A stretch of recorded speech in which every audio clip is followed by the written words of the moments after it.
Um, so the format of this, I'm going to first introduce what AI is, a little bit about that. And we'll talk about what sort of things we can do with AI today, what sort of things we can't do with AI, and then I'm going to go into the philosophical criticisms of why we can't do certain things. And in the background of that, I'm not going to explicitly talk about the gift of Set, but I want you to think about that in the background and think about how that relates, and then maybe come back with some comments afterwards. And if we have time, I've got some live demos we can play around with. So what is AI? It's actually been around since the 1950s, believe it or not. It's not a new thing. So it got really active in the 1960s, and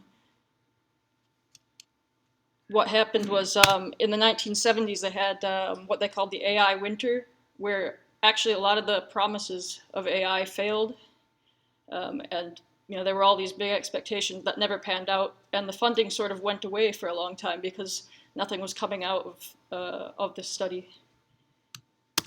And then more recently, there's been a revival of it, starting in the early 2000s, and I would say it really took off in sort of 2015, 2016 when Google's DeepMind made AlphaGo that beat the World Go Championship.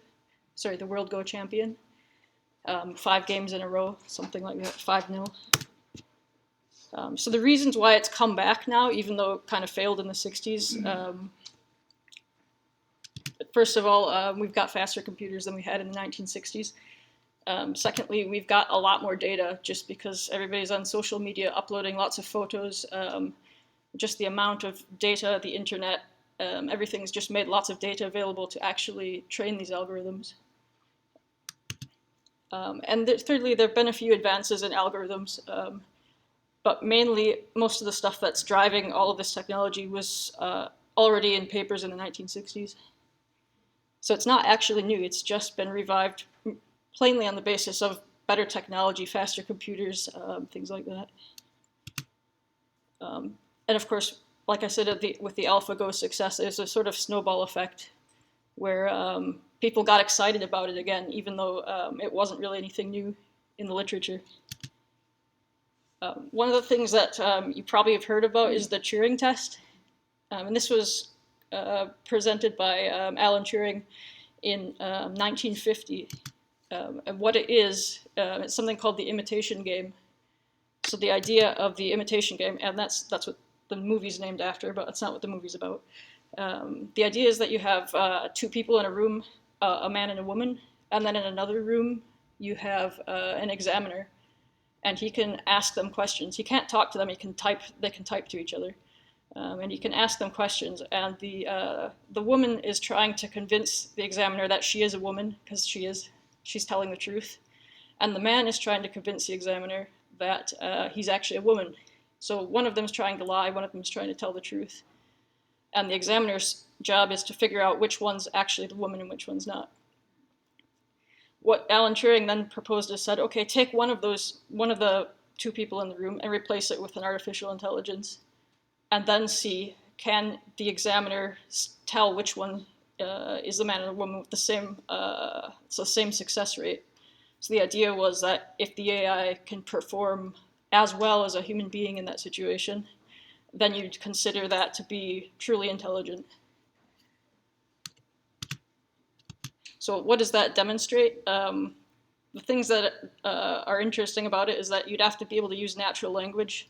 So you have to be able to communicate in a way that's convincing to be as if you're a real human being. You have to have theory of mind. So because one of the players is trying to trick the examiner and the other person is trying to tell the truth, and you're sort of playing off each other. So you have to have in mind what the other person's thinking in order to try to trick the examiner or to convince him. And the other thing is this knowledge of social practices, and that's the part why Turing put in this idea of what it means to be a woman, that the AI would have to understand what sort of things are considered womanly. Of course, this is in the 1950s, so you have the idea of sexuality in the 1950s is a bit different. than it is today. So maybe it would be not such a good test today. So just some key concepts. There's sometimes you see the abbreviation GOFAI. It stands for good old-fashioned artificial intelligence. And that's really the sort of stuff you see in the movies. It's talking about, the Terminator or, robotic cybernetics, that sort of thing. This whole original idea of making a complete artificial person. Actually, what's going on today, though, is much more restricted. There's much more restricted problem space. So that's what we call machine learning. So we're not trying to make a whole robotic intelligence. We're just trying to make algorithms that can learn. And that's why you need lots and lots of data. Deep learning is a type of machine learning. And this is when you see these sort of models, that's an example of deep learning. So you've got basically the circles represent neurons. And the lines represent weights in a matrix multiply, coefficients for a matrix multiply. So you've got input, output, and then you've got lots and lots of hidden layers. Of course, there's only one shown there, but you would put lots and lots and lots of hidden layers in there. And what really makes this work is that you're doing a matrix multiply, which is a linear function, and you're following it up with a nonlinear activation function. And that's what really makes the sort of logic happen. Don't worry, I'm not going to go into more detail than that. You can ask me later, though, if you really want to know how it works.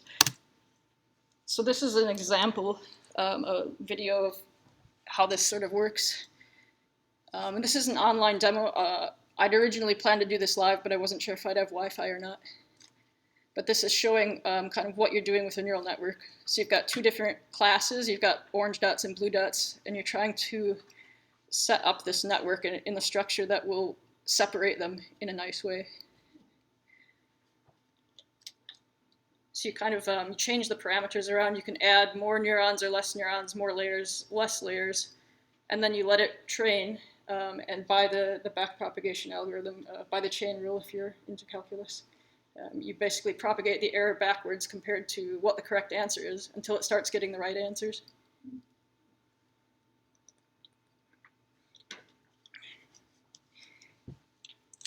We can play more with that later if there's time at the end, but I'm going to try not to run out of time. So like I was saying, here this is the background photo for the game Go, which was a big milestone in this sort of AI revival since sort of 2015. The reason why that was a big deal was, I don't know if you remember Deep Blue, that beat Garry Kasparov in chess, 1997. So that was a completely different type of algorithm than what we are seeing with deep learning. That was a brute force approach where it just searches all the possible options and just goes down all the paths. And what was interesting about Go was that you have so many possible moves that you cannot possibly just iterate through all possible combinations and find the best move. You have to have some kind of more heuristical, more almost human kind of quality to it. So it was a big deal in terms of progress in artificial intelligence. And that's, I think, what kicked off this sort of new wave of funding and new wave of interest.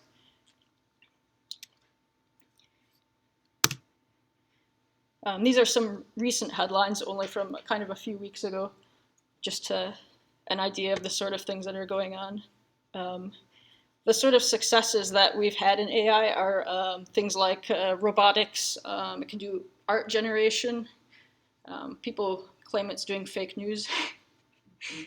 Everybody's claiming everybody else is doing fake news, so we're not surprised.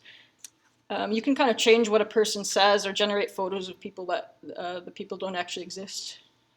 You can do image analysis, face detection, gesture detection, like the Xbox. I don't remember what it's called. I think the Xbox motion. That's right. The Xbox Connect. I think was one of the earlier versions of that.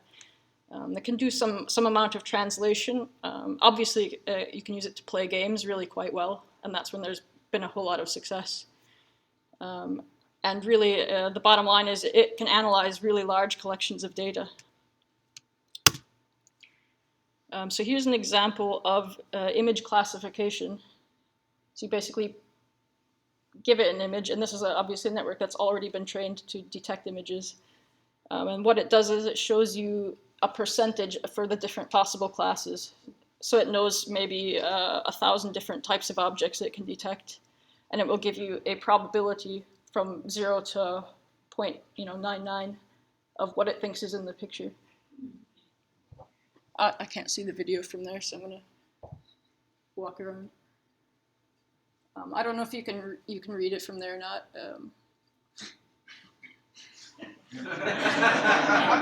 I'm pretending it's a live demo. So it's just to show you can upload your own pictures. So uploading my own picture there. It's not very smart in this case. It thinks it's wood or like gingerbread Christmas. I mean, I'm all right with that. Yeah. So I'm hoping it says hourglass. We've got hourglass is the third thing. So it doesn't definitively know what it is. It just says, well, it's got a good probability that there's this in the picture, a good probability of that. We can come back and play with it later. This one you like. This one is something called style transfer. And that's part of what's interesting about this is somebody actually made a mathematical definition of what style is and used the mathematical definition to generate this type of algorithm that can take an artistic painting and transfer the style onto a photograph. We can play with this later. Write your ideas down in a little notepad and we can play with them.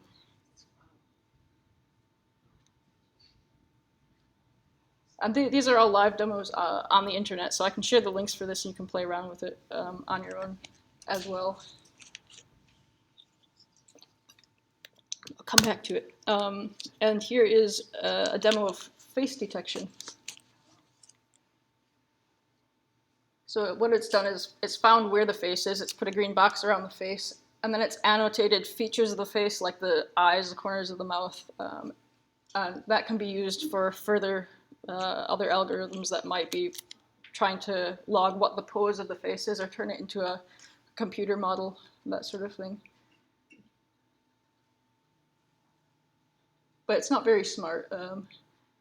I had to play around with the sort of search functions there.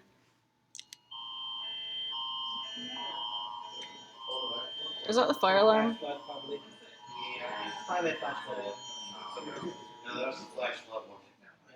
Okay, it's stopped now. Don't panic. There was a flash flood warning somebody got. Don't evacuate. Okay. We can come back to this. I tried it on Donald Trump's face and it broke it. These are faces that are generated by a computer completely. So none of these people actually exist.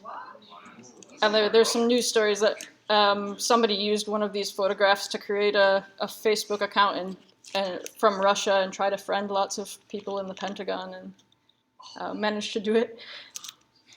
But if you look closely, you actually be able to tell there's things kind of wrong with the faces, especially around the mouth, the ears. Sometimes the eyes aren't the same, or they'll have like one earring different than the other. Yes.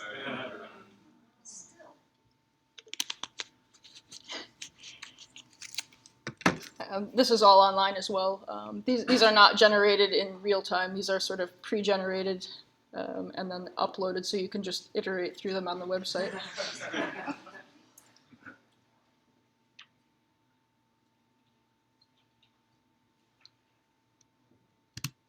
So the other thing that's definitely happening is self-driving cars. I'll go through this. I mean, we can come back to this later. It's not super important, but there's sort of defined levels of autonomy going from basically cruise control all the way up to don't even put a steering wheel in the car, sit there and read a book, and you control anything.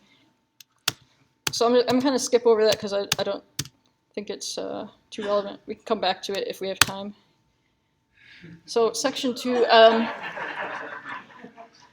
things that computers can't do very well with AI.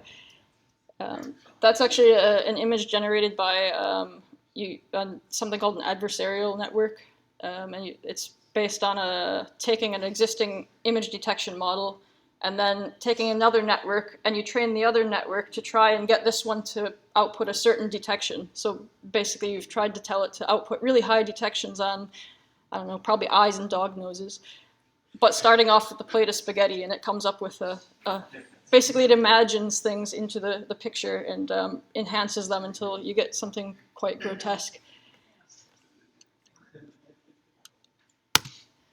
Some more headlines on the other side of things, things that AI can't do.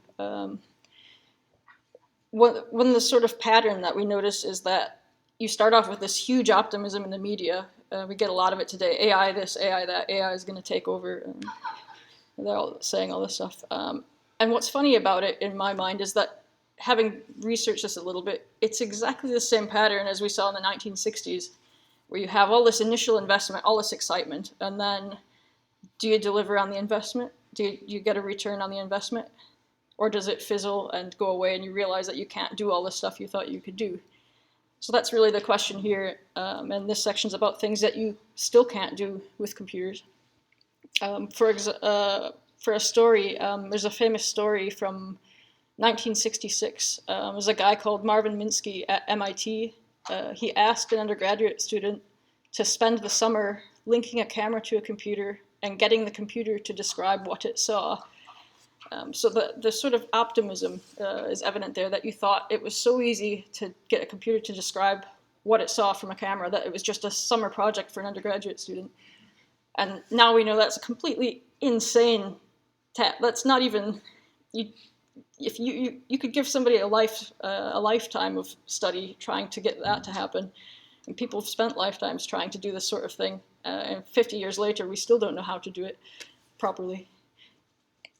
So some of the things that definitely, where's my mouse? Let me scroll down. Some of the things that computers can't do with AI, it can't do mathematical proofs. It can't do metaphors. It can't understand a simple children's story. It can't identify your actions or your intent. It can't detect your emotions, and it can't do any reasoning. Believe it or not, for all of the hype, there's no computer that can do any reasoning. What they can do is repeat things that you've shown them lots and lots of examples of with some sort of statistical model to try and estimate a good fit to the data it's already seen, but it's not actually doing any reasoning. Here's an example of something that doesn't work quite so well. You notice the example images they give you are pretty good. So I started off with the example image.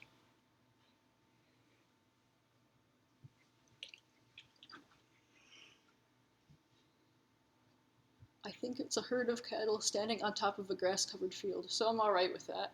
Then I tried to upload some photos from the internet. So it's two kids on a seesaw, and it says, I think it's a young boy playing with a football ball. 1-star rating. This one thinks it's a group of young men playing a game of football. Well, it is if you're talking about football. Europeans know it. If you mistake women for men as well. This one thinks it's a dog walking on a dirt track.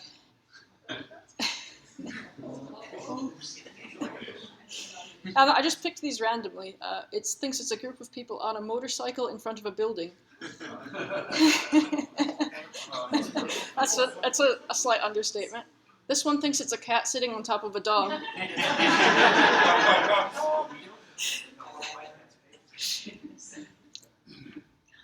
This one thinks it's a person riding a horse jumping over a fence. Which is, it's not bad, but it seems to have associated anybody riding a horse with jumping a fence. And this one thinks it's a hand holding a toy. I have a feeling it had a data set where all the toys were shown with hands holding them. So, some jokes generated by AI.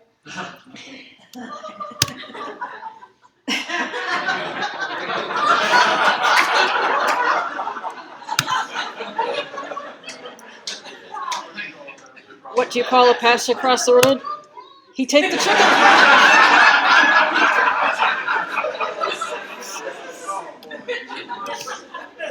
What do you get when you cross a pirate and a little butter? A bathroom.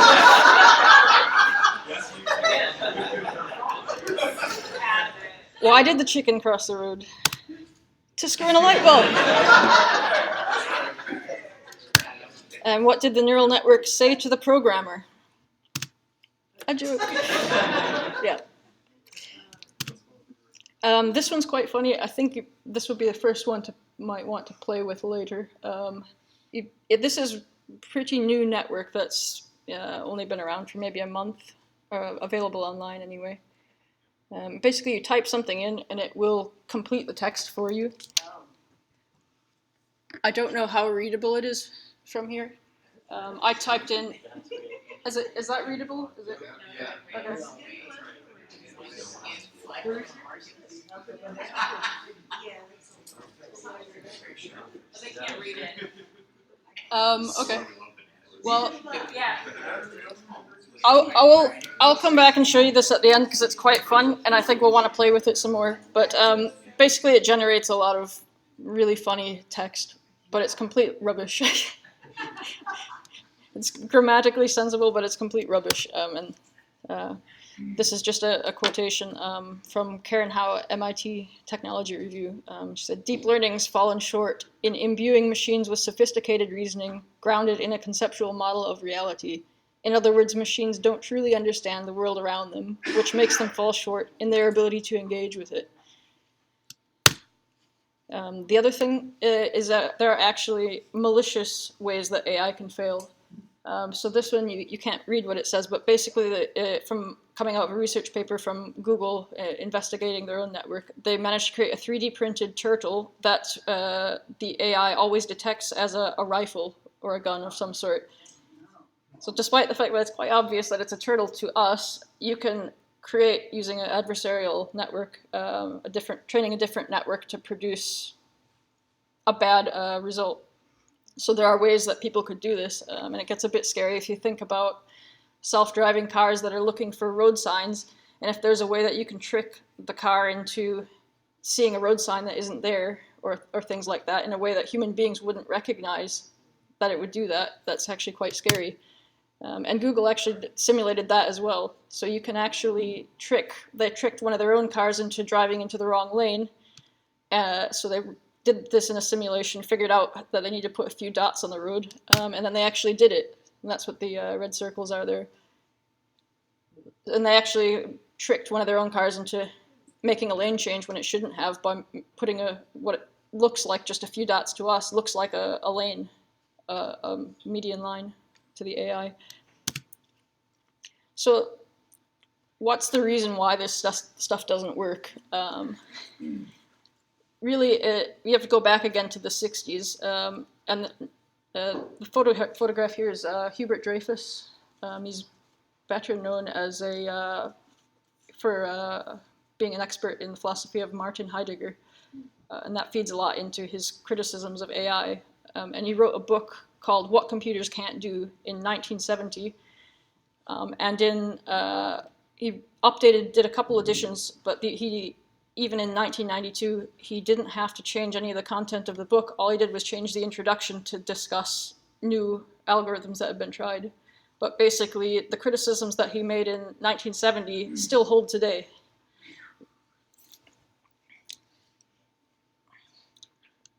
What Dreyfus predicted in the 1960s, it was that all the work in AI that was going on was doomed to failure because he saw these philosophical problems that hadn't been overcome. And he identified that what happens, you get some successes in a restricted problem domain. For example, games, something like chess, something like Go. You get a lot of optimism, you get a lot of funding, a lot of investment, a lot of promises, but then you give it kind of 10 years and people aren't producing on those promises. And then people start pulling the funding. So the funding goes away and the industry declines and stagnates again. My opinion, of course, is that's what's happening again today, but make up your own mind, of course. So what Hubert Dreyfus points out in his book is that there are certain traditional assumptions, philosophical assumptions that we make that are causing this to go wrong, causing us to make AI that doesn't work.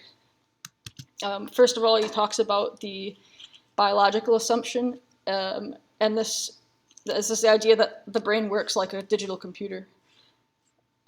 Why we think that is probably just because, as he points out, whatever technology you have in the day, we tend to use that as a metaphor for how we think. So back when everything was steam trains, people talked about the wheels turning being something going on in the mind. So you've got these sort of cultural metaphors that make their way into how you think about yourself and your own cognitive processes. There's something called the psychological assumption, which is this idea that the mind can be understood as a formal system, and that it can be formalized as in something like propositional logic, that's what's going on, and that's all that's going on in the mind. The third one is what he calls the epistemological assumption, which is that all knowledge can be formalized. So it's actually kind of like the psychological assumption, but it's talking about all knowledge in general and not just minds. And then he has something called the ontological assumption, which is that all facts about the world can be understood independent of context. And I'll get more into that because I've got some examples that'll be more illustrative of what this all means. So what really went wrong? Why do we have these assumptions? And it's really because we're in a Platonic tradition. We even despite the fact that we don't think about science as having a philosophical background in that way, it really does go back to Plato and Descartes, and this idea that there's these universal concepts, they exist as separate entities out there somewhere, and that you can discover them by pure reason. Descartes, of course, this idea that your mind is separate from the world and that you can have a brain in a box, which is quite like a computer if you think about it, and that it will actually be able to function and reason without needing to necessarily interact with the world.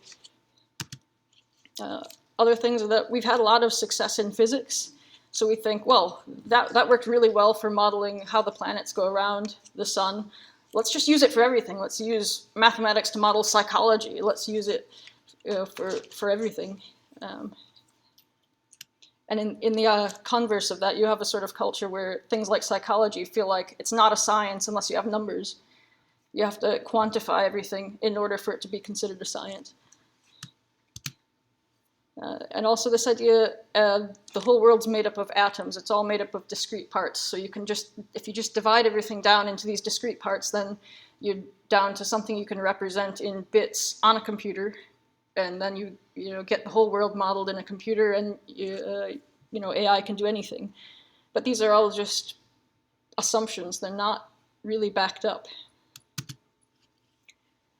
And there's, of course, this sort of backwards logic that says, because we happen to have digital computers, therefore, if we want to get AI to work on digital computers, well, we have to assume that AI works in a digital world.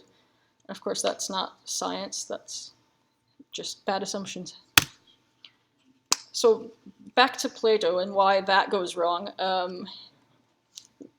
Why does this idea of universal concepts not work for AI? I think this is a good visual example. So if you try and think about, out of all these chairs, what's common to all of these chairs? I mean, that's your idea of the Platonic form, that there's something common to all of these chairs that you can then extract and define and put it somehow in a computer memory. You need to be able to do that in order to put AI in a digital computer. That's sort of the whole idea. But if you look at them, they're different shapes. They're made of different materials. They don't have the same number of legs. I mean, one of them doesn't have any legs at all. One of them is a tree stump or a box. Some of them have a backrest, some of them don't. One of them's a bucket. I mean, try and define the form of a chair. Well, you can't really, because it's basically anything you can sit on. And you have to want to sit on it. You have to have a reason to sit on it. You have to have a butt to do any sitting. You have to have legs. You have to have a concept of standing and lying down to make sitting some kind of meaningful contrast. So really, what you call a chair depends on the context. It's not context-free, context-independent, like you would expect for a Platonic form. So I don't know if this autoplays. I don't know if you've seen this video, this YouTube video. It's just showing the sort of how you can look at things in lots of different scales in lots of different ways. And I think this is another reason why Platonic forms as a model for how to store knowledge in AI doesn't work. For one thing, because the meaning of something depends on context, like what is a chair? Well, it depends if you want to sit on it or not. Depends on if you're out in the woods and you found a stump. So there's really, there's as many different possible contexts as there are conscious beings. There's as many different possible contexts, even for a single conscious being. You can see all of the different scales. You can think of the universe in terms of trees and cars and people and macroscopic objects, or you can think of it as vibrating atoms. You can think of the world as all frequencies and all in the frequency domain. You can think of it in different spans of time. You think of your own lifetime, or all of civilization, or geological time, or space-time in physics. You get people like Carlo Rovelli, who's basically saying time doesn't exist. Time just happens to be the orientation of entropy in, the 11 or however many dimensional space-time that we're using now, which is in vogue. And even if you're just thinking about physics, you find that different properties appear when you look at different scales. We call them emergent properties. And for example, say, all the chemical properties of water. It's H2O, the chemical formula. You know what happens when you heat it to 100 degrees, what happens when you cool it to 0 degrees Celsius, that is. But from knowing all of that, you can't predict from that ice is slippery. You can't predict that, ice is a good thing to have in a lemonade on a hot summer day. You can't get any of that stuff out of knowing all the chemical properties you want about water. So emergence is kind of a problem if you want to do the data representation in AI, because the whole thing is based on this assumption that you can start off with discrete building blocks and infer all information about the universe from those discrete building blocks. But because of emergent properties, you can't. And really the reason is because it takes a conscious being to give it the context. It's a conscious being that's providing that context in which something is, ice can be slippery as opposed to being, who knows what, a bunch of molecules that are closer together.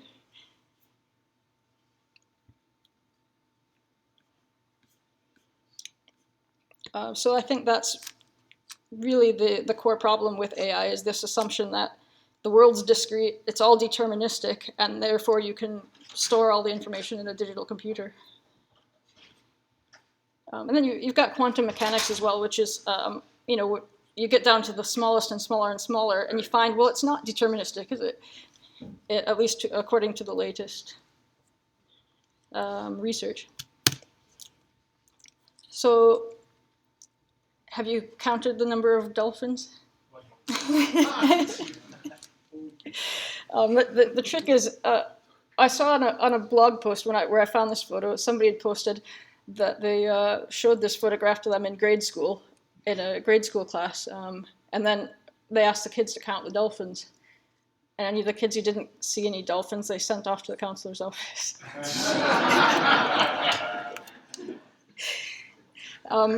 So really what this is showing is that what you're looking at isn't just there. It's not just a thing that's there and you're passively observing it. There's something else going on. There's your own experience is in what you see there. There's part of you in what you're looking at. It's different depending on if you're 5 years old, if you're 30 years old. You're going to see something different in that picture.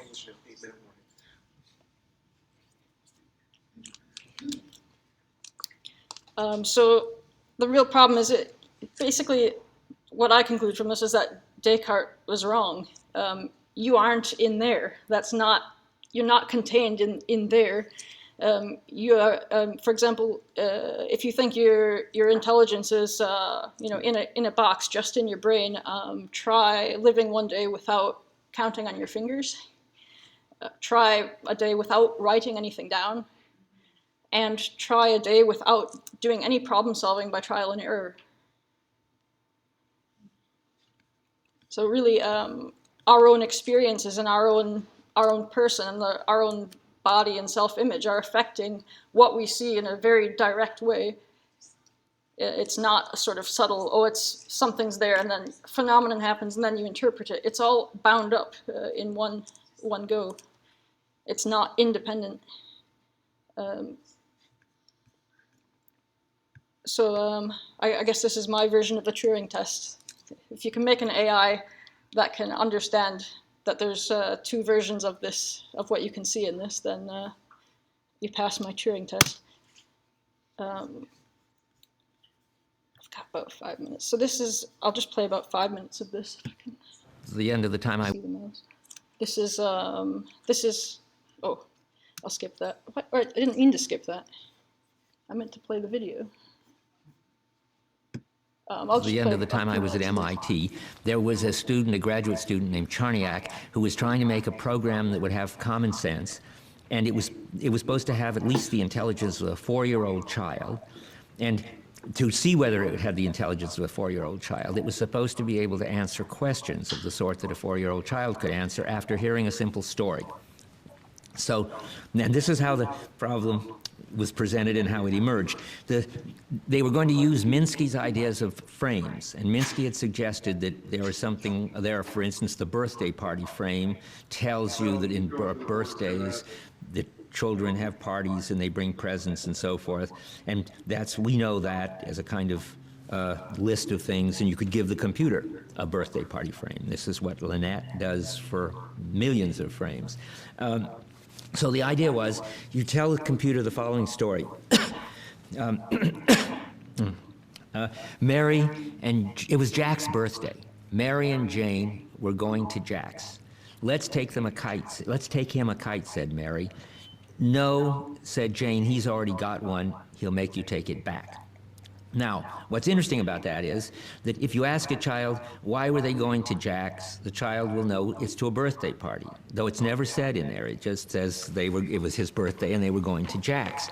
Now, that's the frame will fill that in. And if you ask the child, and why were they bringing him a kite, the child will know it's a birthday present, although it doesn't say anything about birthday presents. The frame will fill it in. But then comes the tough one. It ends by saying, no, he's already got one. He's already got a kite. He'll make you take it back. Now, if you ask the question, what does the it refer to?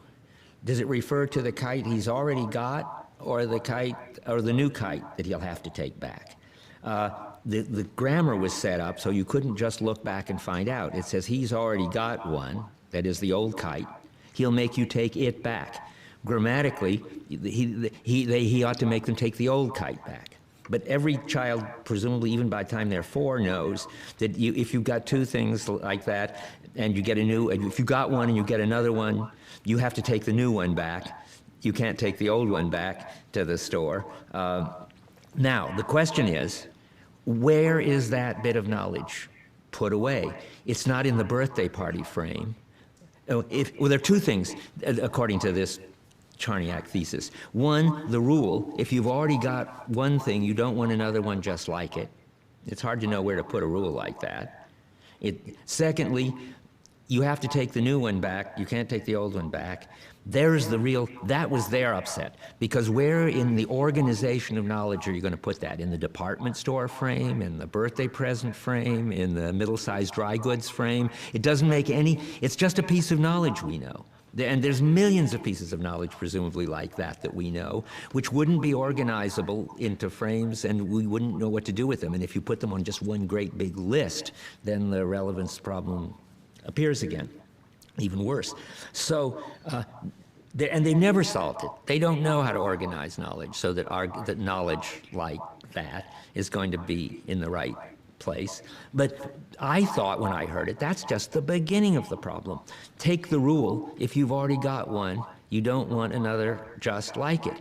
That certainly, or might apply to kites, I'm not even sure, but it certainly doesn't apply to dollar bills or marbles or cookies if the rule really says everything else being equal.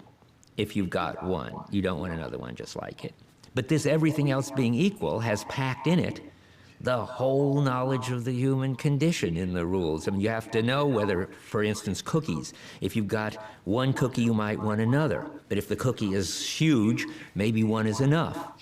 But then again, if you're a cookie monster, one, it wouldn't be enough. And a whole background understanding of human coping, this kid at 4 already has, and has it in a way which is very hard to understand how it's organized, and can't be captured in strict rules, but only what's called ceteris paribus rules, which are these everything else being equal rules. And then the common sense knowledge problem reappears in the everything else being equal.